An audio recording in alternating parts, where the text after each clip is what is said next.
So last night I went and saw the new FNAF movie. I went into this movie with little to no expectations because I was seeing all the memes about it being shit. So I thought I was gonna go there and have a complete irony watch and just shitpost the whole time. But honestly, after watching the movie, I thought it was pretty good. I'm not gonna lie, like at least better than I thought it would be. I don't get how the critics are rating this movie an 11% out of 100. Like, sure, it's not like No Country for Old Men or anything like that, but it's not a bad movie. So, first and foremost, I guess I'm going to get into what I liked about it, which this is really embarrassing to say for like a Five Nights at Freddy's movie. Then after that, we'll go to like what I disliked about it, I guess, and then we'll talk about the plot and reveal the spoilers if anyone cares about any of that. But yeah, I got my Five Nights at Freddy's Chug Jug here. My Freddy Faz Cup. This thing's fucking huge, by the way. There's like a liter of water in this. But anyways.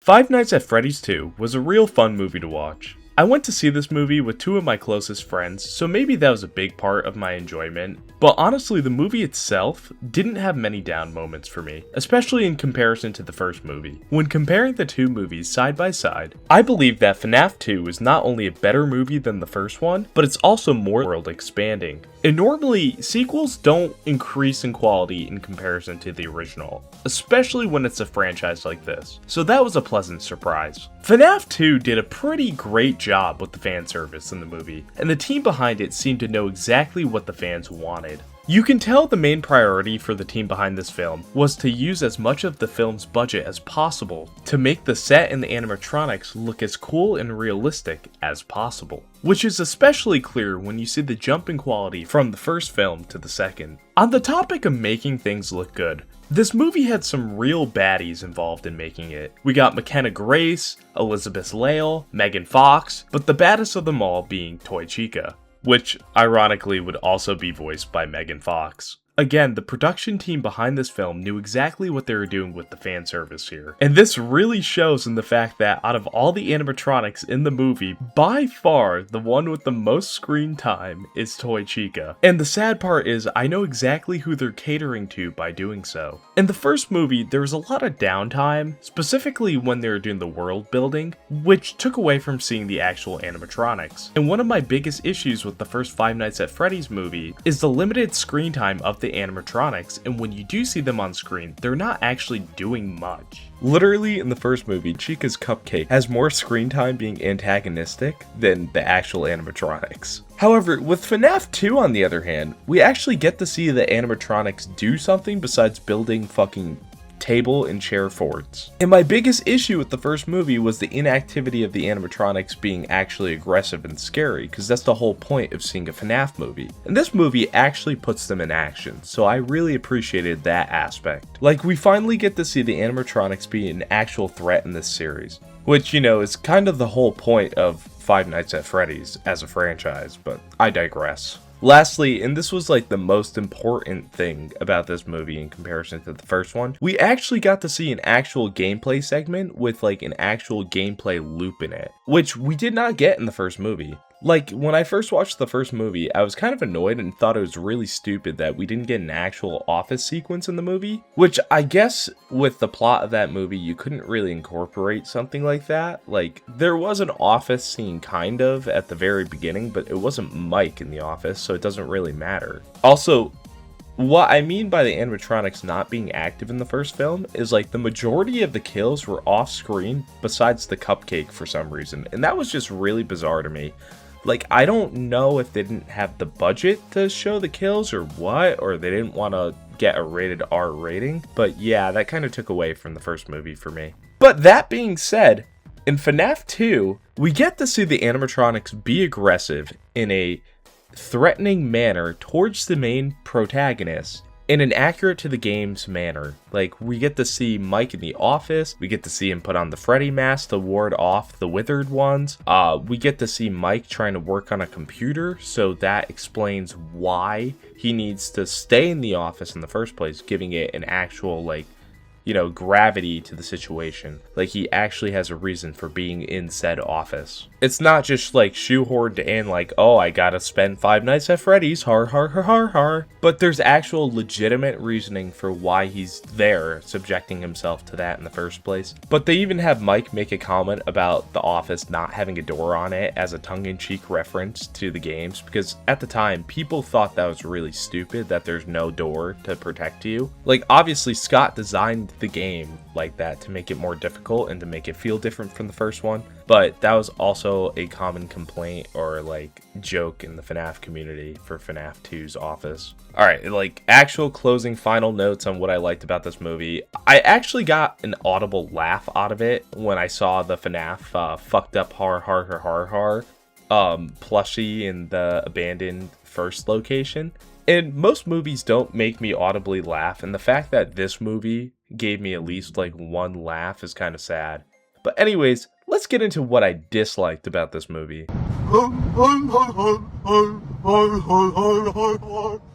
There's not a lot outright bad about this movie, and that's kind of why I was so shocked that the reviews were as horrible as they were for it. But then again, you gotta factor in that it's a video game movie, and critics don't look at stuff under the same eyes as fans. So it was probably some out-of-touch boomer rating the movie who had no idea what they were talking about when it came to FNAF, and they probably didn't even see the first one, so they were just lost. The thing is, when you watch like a movie like Five Nights at Freddy's, it's kind of essential that you have some understanding of the lore of the universe, at least like a bare minimum. So that will take away from like an outsider watching the films, I guess. That being said, the movie definitely lacks in the scripting department, but if you're watching a FNAF movie for the storytelling, you're kind of a fucking moron. I mean, there weren't really many blatantly dumb or cringy moments in the film. I mean, you got child actors who aren't very good at acting in the movie, and that's cringe. With one of them being one of the main protagonists, and she's kind of annoying, but she has a lot of screen time. But it's not really the kid's fault, it's just like, it's an annoying character.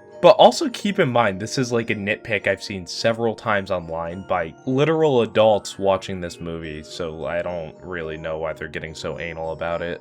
Matthew Lillard is once again in this movie, but unfortunately he doesn't get much screen time at all, really. And his role in the movie, although like technically connected to everything, is a lot smaller than it was in the first one, and you really only see him in flashbacks from Vanessa, which is kind of sad, but understandable. Like, obviously he died in the first one, but you can't always have Springtrap come back right away. Like, he always comes back, like that's what he says, but by adding him, it would just be way too much. This is kind of a bummer though. I mean, Matthew Lillard is a really fun actor. He's very passionate about his work and his roles, especially in this series. But clearly he's going to have a much larger role in the next already basically loosely confirmed film, so you have that to look forward to if you want to see him act. The last major nitpick I have about this movie is the ending was kind of rushed. It may have been a little rushed. At the same time, it was kind of a satisfying ending to some extent, but I'll get more into that when I talk about the plot, because like if you really don't want me to spoil this for you, if you're like that anal about it, you're not going to want to hear this stuff. So we're about to get into the plot now, and if you don't want spoilers, you can skip to the end of the video and see what I rated this movie. Alright, so here's a TLDR of the plot of the film. So to make a long story short, Vanessa was friends with this girl named Charlotte. As many of you guys know in FNAF lore, Charlotte was Henry Emily's daughter, aka William Afton's business partner. Charlotte gets killed by Afton in front of everyone at the FNAF pizzeria, and she's vengeful and wrathful, specifically at adults because adults did not help her. We start off the movie, Abby is sad because she doesn't have any real friends in school and she wants to see her animatronic friends again. And Mike forbids her from doing so because it's unsafe, but obviously when you tell a kid to do something, they won't listen, and she goes to see him. When Abby sneaks out, Mike was on a date with Vanessa and he comes home and she's missing. So he instantly knows where she is, tracks her down to the pizzeria, the old one from the first movie, and he finds her sitting in the middle of the floor because there's no animatronics there, sobbing. So, to remedy the situation, he lets her take a little souvenir with her, thinking that nothing of harm can come from it. The thing's called a phas talker, and it's able to communicate back to the person who has it. So I think you guys can see where this is going. But after this, Vanessa starts questioning Mike about Abby's asphyxiation on the FNAF character, saying he needs to look out for her and she's worried about him. And he keeps stonewalling her and doesn't really want anything to do with her. He keeps her close, but like at an arm's distance, because he's very weary of her, considering who her family is. Vanessa's brother is going to play a role in this movie. Michael Afton's actually in this movie, so Michael Schmidt and Michael Afton are not the same person in this universe, which in FNAF lore is normally a thing, but they chose not to do that, obviously, because they wanted Vanessa to be a love interest, because that'd be kind of weird if she was into her brother. But yada yada yada, Charlotte's master plan involves luring Abby there at the same time as Vanessa, so she can get the system lock password to the building so she can escape, and she's going to use Abby as the leverage because she's threatening to kill her to Vanessa if she doesn't give the password. And that's how she escapes. In the background during this, Mike meets Henry Emily. Emily gives a rundown on the FNAF lore pretty much, and talks about his daughter, and gives Michael a music box to give to his daughter to put her back to sleep. Again, this is a very, very, dumbed down version. I'm skipping over a lot. I'm just trying to make it quick. Anyways, Michael finds out that Abby wasn't at her school that day because she was supposed to be at the science fair, and she's been missing, and he knows where she is. He knows she's at the second location. He shows up. He finds Vanessa tied up in an area, and Abby's gone, and she's with the toy animatronics. The only way to track them is to use the computer in the main office. So that's when the gameplay sequence happens. Mike has to stay in the office and do the Five Nights at Freddy's gameplay loop, while Vanessa goes off and tries to find Charlotte because she knows her better. But the issue is she can be in all 4 of the animatronics, and Abby can be with all 4 of them, so they don't know which one between Mangle, Toy Bonnie, Freddy, and Chica. But obviously it's Chica. Eventually, after Toy Chica and Abby gallivant through her school and go to a bunch of different places, and Mike gets finished with the gameplay loop, he sees a dot on the map saying that Toy Chica's at his house. They head there, and that's where the final confrontation happens. The marionette possesses Abby during this and becomes this disgusting monstrosity, and then Vanessa shows up first and then gets, strangled by the marionette, kind of like an anaconda, and then Mike shows up with the music box, unwinds it, and puts the marionette to sleep, and then the toy animatronics come over and try to kill them all. And this is where people say the ending gets very rushed. So I kind of forgot this detail when I was spitballing it, but TLDR, Mike went to the first location after when Abby was missing, asking if the animatronics from the first movie can hear him, if they can help him find his sister because they loved her. And in the ending, they all get cornered by the toy animatronics, and it's kind of like a Suicide Squad thing, where all the animatronics from the first movie come in to save their friends they made, and they kill all the toy animatronics. They beat Charlotte. They beat up Michael Afton. The animatronics from the first movie die in the scene, and Abby's all sad because they're dead. But after the final confrontation, Michael kind of cuts things off with Vanessa, and then the movie ends with the puppet possessing Vanessa as she's in a state of sadness and fury, setting up the final movie. People found this ending very rushed, I guess. I mean, there was not much build-up for the climax, maybe a 10-minute period, but I don't really know what else they would have done with it. And it wasn't horrible. It kind of puts a rest to the animatronics from the first movie, ties some things together, but also opens up more options. So it wasn't a horrible ending. And honestly, I don't really know what is a better direction to go for this movie about animatronics from a kid's restaurant.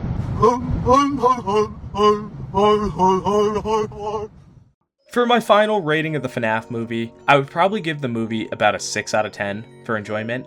Maybe a 6 or 7 out of 10. But no, more realistically, a 6 out of 10. It's not a bad movie. It's a fun experience. This is something that you need to be briefed on the first movie and the lore of the games to understand and grasp. For people who are a fan of that franchise, it's more than serviceable, and they should enjoy it. This movie does not deserve all the hate it's getting. It also doesn't deserve an 88% rating from the audience, but it's not a bad movie. It's better than people are saying, and it's even better than the first one. And that's my final thoughts on it.